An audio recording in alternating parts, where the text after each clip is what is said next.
Okay, good afternoon, everyone, and welcome to this CIISec Masterclass with Core to Cloud, which is a crisis simulation.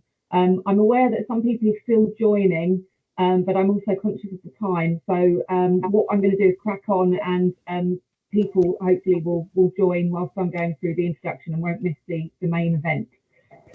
For those of you who have been to these before, you'll know that everyone is on mute. I can't move on my screen, apologies. Is that the next screen, everyone? Just give me the thumbs up. Yep, thank you. So for those of you who've been to these before, you know the house rules. So you'll all be on mute during the session, but there will be the opportunity to ask questions of Greg and Adam and Kelly, who will be moderating the chat through the chat bar. And they'll be put to Greg at the end of the session. But this is a bit different from some of our other sessions, as it is more interactive, so you get the opportunity to take part throughout. If you do have any problems in terms of not being able to see what's going on the screen or hear Greg, often if you leave the webinar and come back in, often that resolves the issue. But if you do have any problems with the technology, please email us at events@ciisec.org, and myself and Danny are on hand to answer any questions you have. And also, this event is being recorded, so if you have to leave for operational reasons but don't want to miss out, you'll be sent the link so you can watch this on catch up. So without much further ado, I'd like to hand over to our host of the session, who you can see on the screen here, which is Kelly and Adam. So over to you both. Thank you. Thank you, Fiona. Thank you so much for having us. As our introductions quickly said, hi, I'm Kelly. I'm from Core to Cloud. I actually head up in the C-suite team, but I look after the marketing side of things. And I'm really excited to do a crisis sim with you. For me, it was one of the first times I was able to experience tangibly the impact I had in the company and as a department of what could happen in the worst case scenario of us having an actual attack at Core to Cloud. And it was very interesting, especially when we were going through our ISO accreditations and our Cyber Essential Plus, of the impact that we could have with that. It's a fantastic service that we offer now to all our customers, and this is hopefully a highlight of what that could look into. My colleague here, Adam, he sits alongside me at the marketing team, but he also looks after all of our connections, making sure that the messagings are getting across appropriately, and to make sure that you're aware of what are the benefits of the solutions and services that we offer at Core to Cloud. Core to Cloud specialises in all cybersecurity, whether that is a managed service, a consultative service, or actually selling a product that would solve the problem. So we're kind of that one-stop shop and a really friendly sidekick, we like to think, to support you with all your cybersecurity needs. Adam, to kick off, why are you finding that the cybersecurity teams are really, or actually all the department teams are really enjoying the crisis sims? You're on mute, mate. Yes. Classic. Yeah. So yeah, hi, as Ken mentioned, I'm Adam, and to answer your question, cyber crisis simulation is a term that we've coined with our service provider, Immersive Labs, but you guys probably know them better as tabletop exercises. And whether you're working in industry or you're breaking into the industry, tabletop exercises, especially for cyber, are something that companies are having to do, whether it's for their cyber insurance or for specific industry frameworks or certain legislations. If it's a highly regulated industry like finance or healthcare, they have to do these tabletop exercises at minimum annually or more regularly, dependent on the organization. And oftentimes, these simulations aren't just for the IT teams, they're for the senior executives, they're for marketing departments, they're for finance, they're for everyone in the business, so that if the worst happens, like a breach, the organization is prepared to continue through it and minimize downtime as much as possible. But the problem is with getting all of these different departments to get a buy-in into cyber and IT is quite difficult, and these tabletop exercises can be kind of boring in one ear and out the other, and often they can be really expensive as well if they're provided by one of the big four insurance companies as well. So what we've done is we've created this crisis simulation as an interactive, tailored, and gamified method of doing the tabletop exercises, so that you're not going through the motions every single time and ending up with the exact same result. So yeah, the interest has been awesome, and yeah, as you're about to find out, it really does. It provokes a lot more conversation than a standard tabletop exercise would.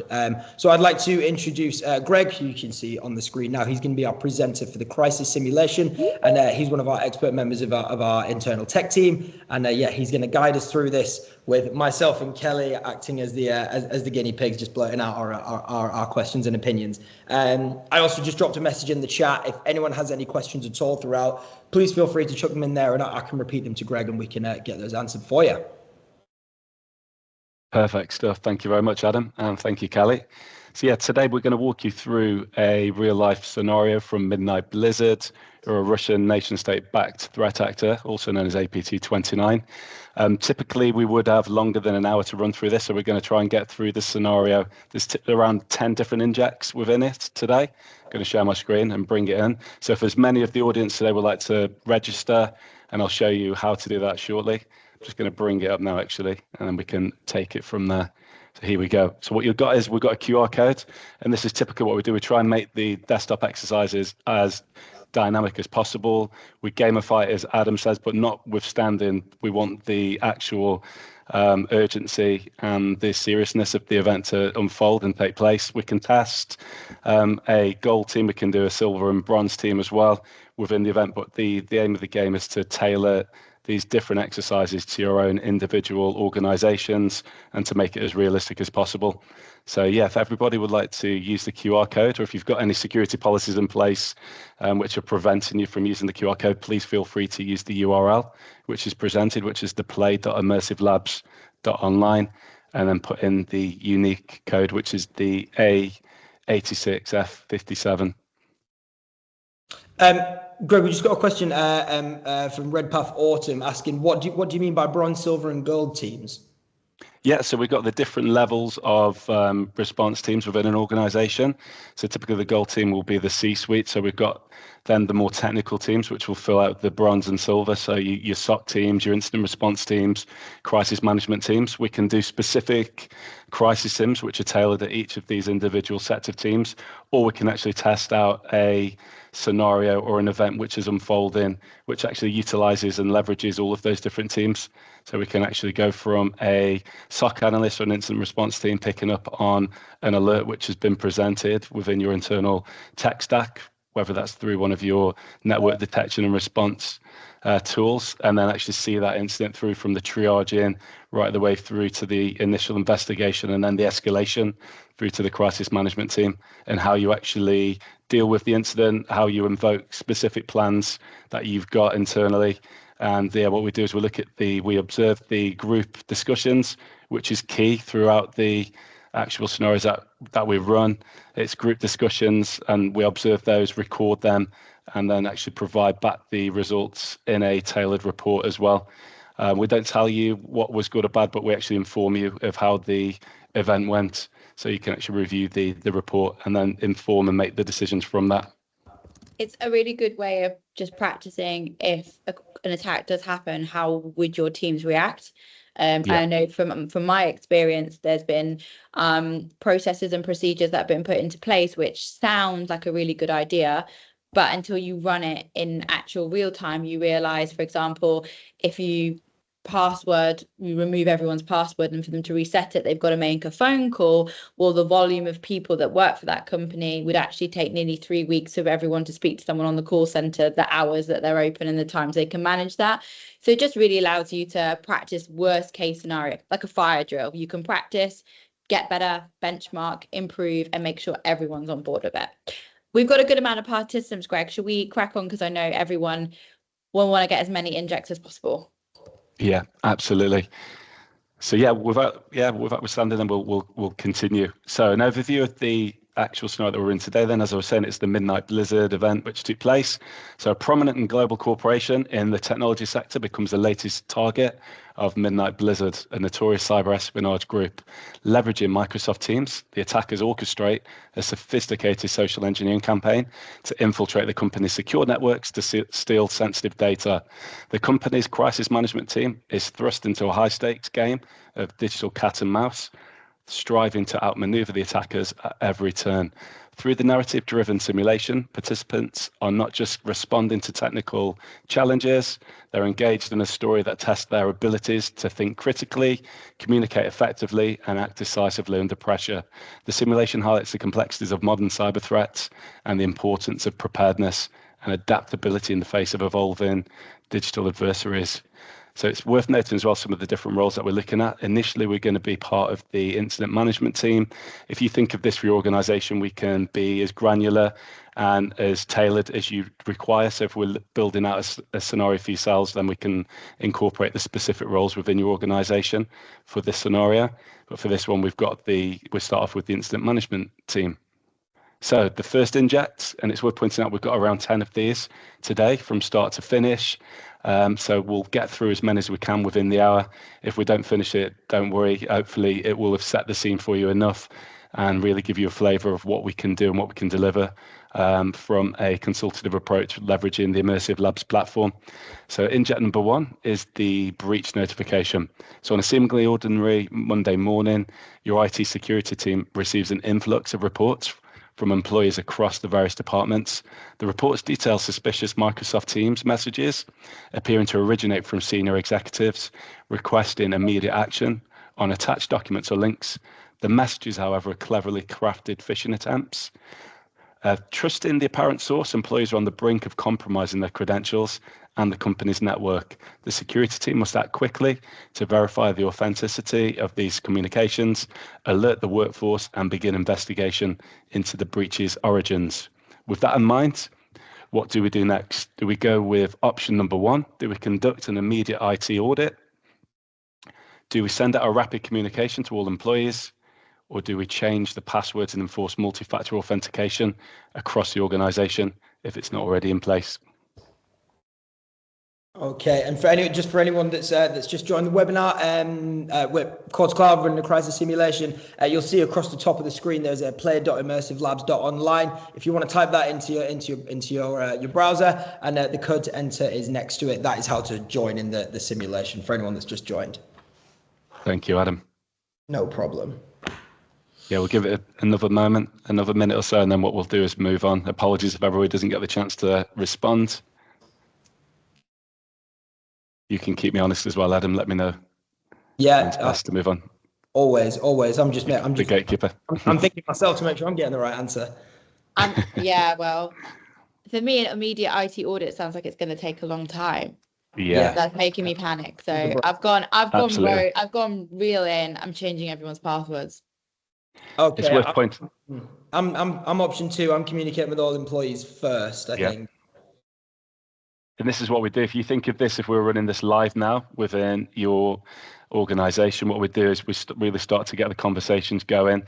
We don't just look at locking answers in, we actually observe the group conversations. You can do it individually, or we can actually break out into different groups, so you can really discuss which answer you would do, why you would do that. And then after, once we've locked in an answer, you'll see we get a voting percentage, and then we have another discussion around potentially, are people happy with their choices, listening to the different people who voted on options 1 to 3 as well. And then what we can do is actually, as a group, decide to either stick with the majority of where the vote came from, or actually change our answer based on the conversations that have unfolded. Right. So I think we're pretty much there. I'd roll. Yeah. Okay, excellent. So you can see here, we've got an overwhelming favourite with option number 2, with 86% of the vote. Option number 1 took 11%, and then option number 3 took 4% of the vote. What we do is typically, as I was saying, get the conversation going, ask for some answers and discussion points around why certain options were locked in. But as we've got an overwhelming favourite, I hope everybody's okay. I'm going to lock in option 2. Happy for me to do so? You go, majority vote. Yeah, excellent. What we do now is look at the impact. So you can see we've got a graded version of answers. So great is the top choice. We can pick and choose the sort of outcomes based on the ranking as well, based on what we do during a scoping exercise. It's key to point out that actually with most of the answers that are listed, there's no actual right or wrong. And actually you can probably see from some of the answers that will come out of some of the other injects as we go through the exercise, actually locking in probably 2 or 3 of those answers in conjunction with each other would be probably the best process of going forward. What we can do at this point is lock in some specific KPIs relating to your organization, such as stakeholder confidence, share price based on the nature of the business, and just have these interactively and dynamically changing as we go through the scenarios and depending on what answers locked in. And we get a little bit of feedback as well based on the answer that was provided. So I'm going to quickly move on. So we're now moving on to the second inject, which is the compromise cascade. The initial investigation reveals several employees have fallen victim to the phishing scam, leading to compromised Teams accounts. These accounts are now being used as launchpads to spread malicious campaigns further within the organization. The security team faces a race against time to identify the full extent of the compromise, as well as securing the affected accounts and also preventing any further spread of malicious messages. To stem the tide of the breach, implementing enhanced verification procedures now becomes a priority. With the latest information that's been provided, what do we look at doing? Do we go with option 1, which is to roll out an organization-wide cybersecurity training refresher? Do we deploy advanced security solutions for real-time monitoring of account activities within the organization? Or do we go with the third option, which is temporarily suspending the compromised accounts that we've identified so far?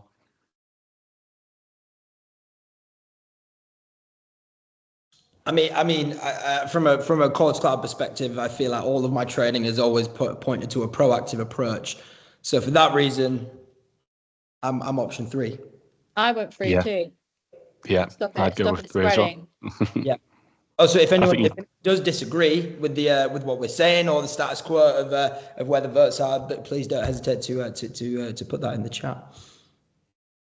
And again, if option 2, if you haven't got any solutions in place for that real-time monitoring, that's something that could be looked at being brought in at a later date. And also, it's always good to have regular training. So cybersecurity refresher training would be also an option as well, based on the impacts from what's happening in terms of the phishing campaign.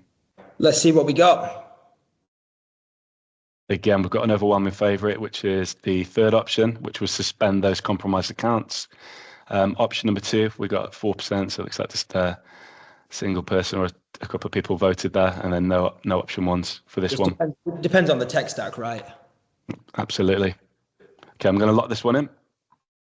Yeah, that was a great answer again, based on what we've got programmed into the platform. You see there, it's crucial for immediate stopping the attackers across the network and preventing them from further exploiting the compromised accounts. Suspending the accounts halts malicious activity, while verifying and resetting credentials ensures that when the accounts are reactivated, they're actually secure. Right, I'm going to move on to the third inject. We've now got the exfiltration alarm.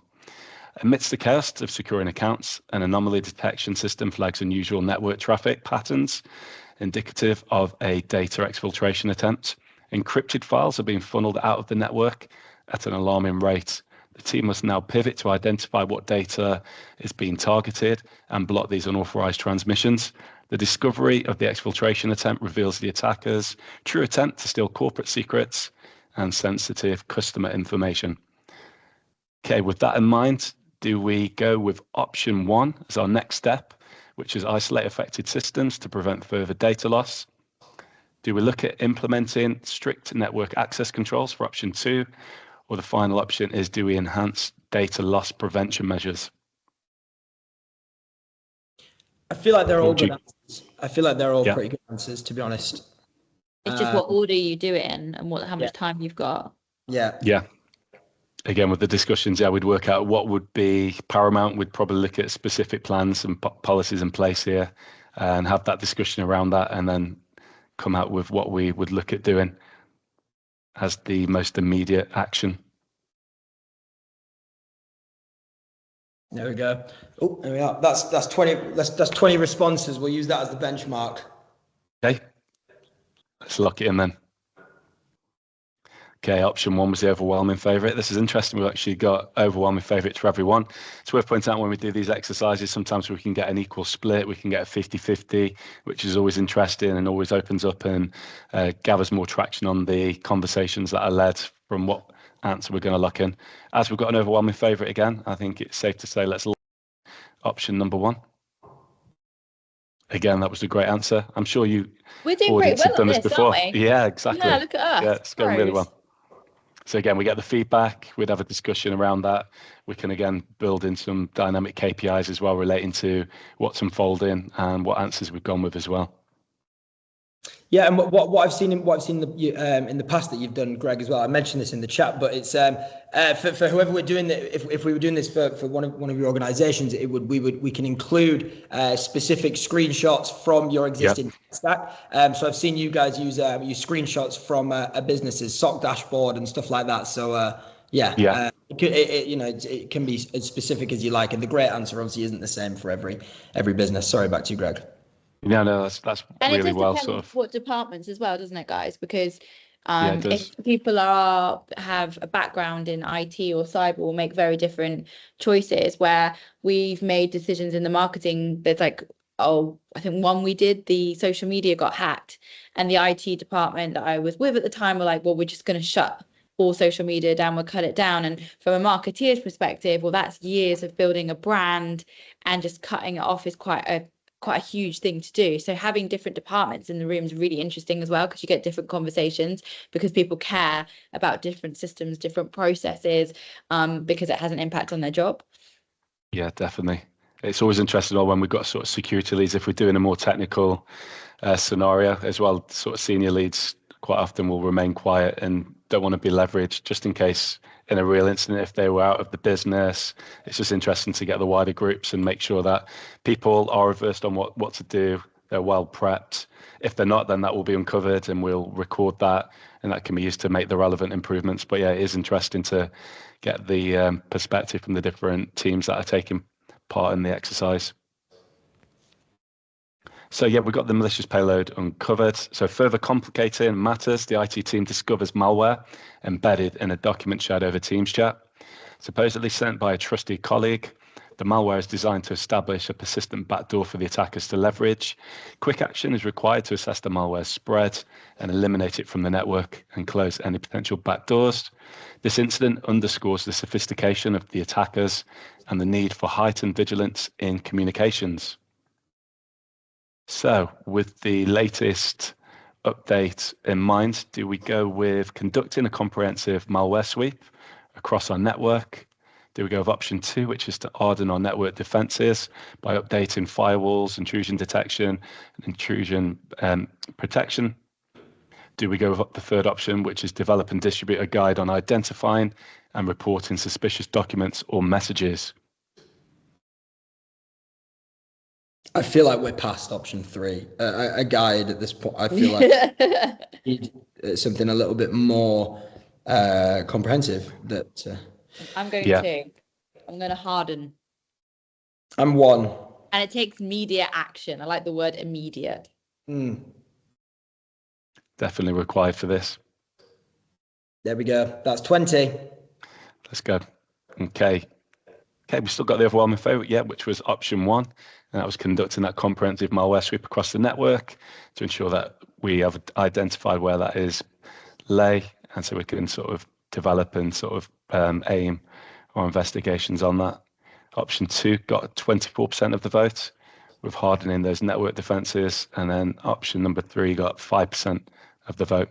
Going to again lock in the overwhelming favourite. Has anybody got any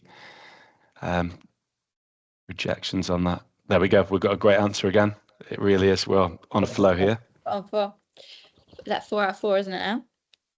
It is, yeah. Okay, swiftly moving on to inject number 5. Sorry that we're moving at pace as well today. It would be good to listen to people's thoughts on why they've chosen certain answers. And this is something that we can definitely run for any of the audience, should you wish to reach out to us in the future. So we've gone with now the compliance route. The legal department raises the alarm over potential compliance violations as the team works to contain and mitigate the breach. The exposure of the customer data could lead to significant legal and financial repercussions under the data protection laws. The company must navigate the delicate process of assessing the breach's impact, communicating with the regulatory bodies, and taking corrective action, all while maintaining transparency with the affected customers. With that in mind, do we offer affected customers a free credit monitoring service? Do we review and revise data handling and protection policies, or do we draft and submit a detailed report to the regulatory bodies? So I mean, this kind of thing, it's industry specific as well. I feel like it and also depends on the value of your business and how many customers you have as well. Because obviously, I mean, the right thing to do would probably be to go straight to the regulatory bodies. That's probably the legal procedure to follow. But I mean, it's also really important to consider your customers. And again, like we mentioned before, minimizing downtime every time. Business continuity is important. But I feel like I'm going to go down the intellectually correct answer, which is probably go to the regulatory bodies. Yeah, I like option one. I think transparency is best, and I think we've seen when it's been handled poorly and companies have had to backpedal. But I think for me, we don't know enough yet. Yeah, I don't think we could tell them something that's inaccurate and make it the mess even worse. So I do think you need to be transparent. But I think until you know what's going on and you've done a full investigation, I'd go option 3. Yeah, I'm with you there. Okay, we've got the 20 mark. I'm going to reveal responses. There we go. Yeah, we've got option 3 is the overwhelming favourite with 86% of the vote again. Second option's got 5%, and then option number 1 took 10%. I think we'll go with the third option. Again, another great answer. Yeah, in the event of a data breach, submitting a detailed report to the regulatory bodies is an essential step for companies to manage the legal and compliance fallout. Yeah, the report should contain a comprehensive account of the breach, including the type of data affected, the extent of the breach, and the steps taken to mitigate the impact. It is essential to provide all relevant information to the regulatory body to ensure that they have a complete understanding of the situation. Anything to add, Kelly or Adam? No, I don't think so. I think we all know that's probably the sensible, straightforward thing to do. I think from this, you can then start thinking about your comms to your customers. And I think honesty is always the best policy with that. Yeah, absolutely. Okay, moving on now to the 6th inject. So we've got a media frenzy. Word of the breach has leaked out to the press, and a journalist reaches out for comment. The story threatens to go public, sparking concerns over reputational damage and customer trust. The corporation must craft a careful response, balancing the need for transparency with the imperative to protect outgoing or ongoing security operations. The situation tests the company's ability to manage external perceptions while internally combating the breach. With that in mind, do we go with option 1 and get ahead of the game and prepare a press release acknowledging the breach? Do we establish a dedicated hotline and online resources? Or do we go with the third option, which is monitor social media and press coverage? I'd want to do all 3 at the same time. Yeah. All 3. Yeah, and I think if you went... We like to recommend to any clients in this scenario is controlling the narrative, right? That's what it's all about. So I mean, for me, I'm getting straight on that press release. I want to be in charge of what is said about the organization before anyone else tells me what is going to happen. Yeah, definitely. I think that definitely getting the story straight is key, but also with the leak to the press, then you're going to need a dedicated hotline to handle any. On number 2, you're going to leak it, and you control the story, and then the first thing people are going to be like, oh, who do I speak to? And if you kind of need them simultaneously at the same time. But I think control the narrative for me too. Definitely. I think with the monitoring the social media, that's going to be imperative as well, just to see if there's any inaccurate reporting going on, and potentially you can then upload the press release across those social media platforms just to ensure consistency. Okay. Yeah, we've got 22 responses. Going to lock in. Oh, we got a 2. People do like 2. Yeah, all 3 as well. People are saying, yeah, I completely understand. Yeah, and I just mentioned often you'll find there are multiple good options, but in a crisis, 100%. Decisions must be made. Yeah, there's no right or wrong answers really. We have got a weighted sort of best case answer, but again, I think you could go with any of those options. And but option 1 in this case is the overwhelming favourite again, with 73% of the votes. Yep, that was a great answer again. And just a little bit of feedback. In the event of the data breach, it is essential to prepare a detailed press release to address the media frenzy. The press release should openly acknowledge the incident and provide a comprehensive overview of the steps taken to mitigate its impact. This includes outlining the measures taken to secure any compromised data, identifying the cause of the breach, and detailing any changes made to the company's security protocols to prevent any similar incidents from taking place in the future. So I think oh sorry, we've just missed that. You probably saw that on the right hand side of the screen that it just there's the graph that says score. Yeah.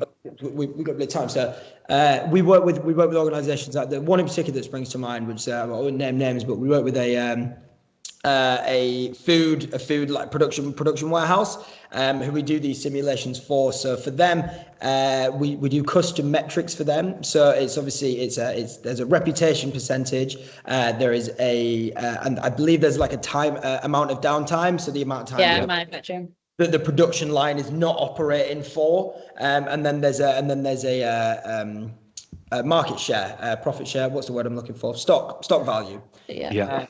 So these are the kinds of things that we can customize for them, because again, different industries have different requirements. So as you're going through, the organization that we're testing is getting rated on their ability to respond on this and what the real life impacts are, which is really interesting and beneficial for. They really back business cases as well, for people looking to buy a new tech stack, because if you can see the implications of if we'd gone through this crisis and we don't have the right tech stack or support or response, and then using that customer as an example, you can see the downtime and the money lost, and that's quite a big thing, isn't it? So yeah, to see that tangibly with what the business impact and the money lost, it makes a lot of business case studies for especially your cybersecurity budget going forward. Definitely. I think looking at the sort of estimated time to get back to full services as well is a key one, because that definitely ties in with that cost of how long it's sort of taken, how long the outage has been in place for. Yeah, having that sort of monetary guidance going through the sort of different injects is key. And it's also interesting to see what are the knock-on effects of locking in a specific action for each of these injects as well, and how they impact the dynamic KPIs that are built in. So we're on inject number 7 already, which is now we're seeing a phishing surge. So capitalizing on the turmoil, Midnight Blizzard intensifies their efforts, launching a second wave of phishing attempts across teams and the corporate email, probing for new weaknesses. The security team, already stretched thin, must bolster their defenses, educate employees on the heightened threat, and remain vigilant for new attack vectors. The ongoing battle against the attackers becomes a war of attrition. So what do we do next? Do we go with introducing advanced phishing detection and email filtering technologies? Do we organize an immediate cybersecurity awareness campaign? Or do we set up a cross-departmental cybersecurity task force?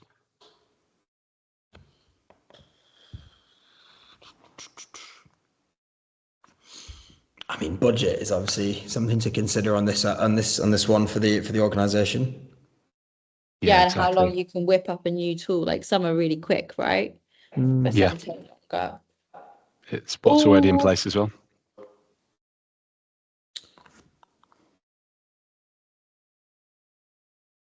Yeah, I'm going to assume that I'd go 1. Me too, but assuming that that's viable for the organization. If not, I think I'd go cross department, because I think all of us together, taking out the baddie is the best way to go. Similarly, again, option 2, the cybersecurity awareness campaign. I mean, training the people in an organization are the first line of defense. So. I don't know why I've got balloons. Obviously, I'm having a great time over here. Loving the crisis sim. Let's see what we got. There we go. Hit the 20 number set. I'm going to reveal the responses, everybody. Okay, the overwhelming favourite again was option 1, which was introducing the advanced phishing detection and email filtering technologies. Option number 2 got no votes, and then with 29% of the vote was option number 3, which was the cross-departmental task force. Going to again lock in the option 1, which was the overwhelming favourite. Okay, interesting. This is the first one. Oh no, we've taken a dip. We've lost our great record. So the threat of phishing attacks is on the rise, and companies must take proactive measures to protect their sensitive data and also the networks. To mitigate the risk of further breaches, the introduction of advanced phishing detection and filtering technologies is critical. By employing these tools, companies can automatically identify and block phishing attempts before they reach end users. This capability significantly reduces the likelihood of successful attacks and also helps to safeguard the company data, including intellectual property, financial information, and customer records. So in summary, the introduction of advanced phishing detection and filtering technologies is essential in protecting company data and networks. By proactively enhancing email security, companies can significantly reduce the risk of successful attacks and create a culture of cybersecurity awareness among their employees. Interesting. That is. It makes sense. I guess if they've already got in, they've already got through the tools that you've already got. So you'd have to rethink what your tech stack is. We all know that means you've got to demo, get it in. So you wouldn't be able to do that quickly. So I guess it's protecting what is the right thing. Greg, do you know what the great answer was? It was the cross-departmental approach there. So it's the third option, sort of bringing in. Yeah, so it's that consistent communication across all teams. We've already seen that the company's already seen a rise in the phishing attacks and attempts. So at that point, we're assuming potentially what's in place. We haven't got the full results, so we don't know how good the technology in place has been at mitigating any of the phishing attempts, any of the further ones. So yeah, it's just that consistent communication and bringing in that task force across the company. That was the best answer for this one. Again, subjective. People within the audience might have a different view. And I think clearly, as we've seen from the number of people who voted for option one, we clearly do. So yeah, I think it's a good answer still. Okay, we've got an insider angle now for our inject number 8. And that is an internal investigation into the breach's origins uncovers unsettling evidence that suggests an employee may have inadvertently assisted the attackers by sharing sensitive access credentials. This revelation forces the company to confront the uncomfortable possibility of an insider threat through malice or negligence. Strengthening internal security measures and fostering a culture of vigilance becomes paramount. Okay, with that in mind, what do we do next? Do we go with initiating a discreet and thorough internal investigation? Do we look at strengthening policies on access management, or do we launch an organization-wide initiative to foster a culture of security awareness? I've gone 2 because I feel like you will need to do the investigation, but that will take time. So if this person is up to bad activities, then you're not stopping that. And launching an organization-wide initiative to me just sounds like a witch hunt. Without context of why that person's doing it, it could be blackmail, or there's so many scenarios we've seen right in these things. I think it's kind of like a shame and blame, and it's quite a weird way of how we do that in cybersecurity. I always find it in any other criminal activity you wouldn't shame and blame in such a way that we do in this. So for me, I think you strengthen the policies and make sure that people shouldn't access. If you think that person's up to no good, lock them down. In my opinion, I'd go option 2. Yeah, I think for me it's actually 1 followed by 3. I think the internal, so with the crisis management team, we need to understand first why what happened, how what happened, and then how to stop it, and then move on to then 2 and 3. Strengthen the policies, and then foster a culture of security awareness, but obviously without naming the guilty parties. So I think it's key. I think potentially with that new evidence coming to light, that there is a potential risk that there's been an insider threat, which is responsible for the attack. I think actually doing that discrete investigation will not alert or alarm that person if there is an internal threat there. So you can do that sort of discrete investigation and gather the required evidence that's required to actually work out where the origin of the initial attack came from. So I would go with option 1 and look at bringing in one of the other options as well. Yeah. Later on. Yeah, again, a combination. Yeah, absolutely. Okay, we're at 20 again. I think I'll lock in. Go. Here we go. Ooh, nice. We've got this would be an interesting conversation topic here. So we've got option 1, which has got 40% of the vote, option 2 with 55% of the vote, and then the third option with 5% of the vote. So yeah, much closer in regards to options 1 and 2 there, but not too far away from each other. Probably the closest voting we've had so far, actually. There's always been an overwhelming favourite. Yeah, it'd be interesting to sort of dive into this and get the discussions going. Okay, I think we're gonna. Shall we stick with the favourite as we have done throughout? So we'll go with majority vote. We'll go with the majority. Okay, that was an okay answer.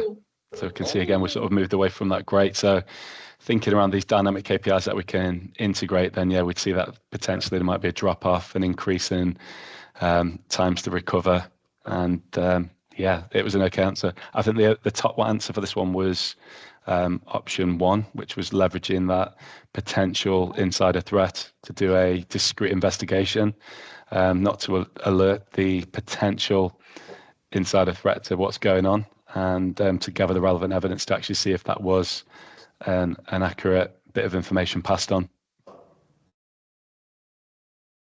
Okay, moving on then to the 9th inject. So we've got the customer confidence now. So coming back to the press leakage, the sort of notification that was sent out in the press release, it's trying to sort of mitigate any fallout from our customer confidence and to reassure our customers. So alarmed by the breach and its fallout, major customers begin to question the security of their data and contemplate ending their partnerships. The company must now fight to rebuild trust with its customers, offering reassurances and demonstrating concrete improvements in its security posture. The stakes are high, as the loss of client trust could be devastating for the business. With that in mind, do we arrange personal meetings with key customers? Do we offer customers tailored security audits of the services they have and are using? Or do we go with the third option, which is implement a transparent incident response reporting and response plan? I think someone mentioned it in the chat earlier, but option 3 would, I feel, involve the other two. I mean, if you with a correct with a quality tested and regularly tested incident response plan, it should encompass really stages 1 and 2. Yeah, it's a good point raised there, Adam. I don't like option 1 because I never like the word use of key customer, because I think all customers are key customers, so I just don't like that. And I think if it got round that you were talking to just a select few of your customers, it could put people's back up more.